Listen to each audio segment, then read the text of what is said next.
இன்றைக்கி ஒரு சூப்பரான கேரளா ஸ்டைல் மீன் சம்மந்தி எப்படி செய்யுதுன்னு பார்க்கலாம் வாங்க.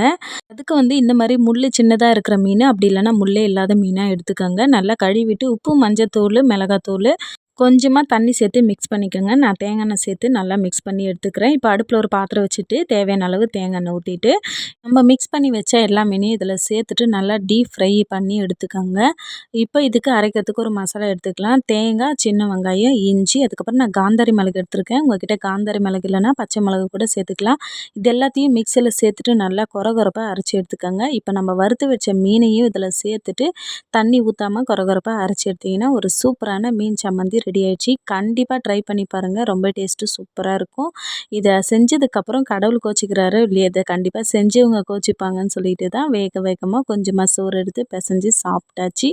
சூப்பராக இருந்தது டேஸ்ட்டு. அவ்வளோதான். இந்த வீடியோ பிடிச்சிருந்தா லைக் பண்ணுங்கள், சப்ஸ்கிரைப் பண்ணுங்கள். வீடியோ பார்த்ததுக்கு நன்றி.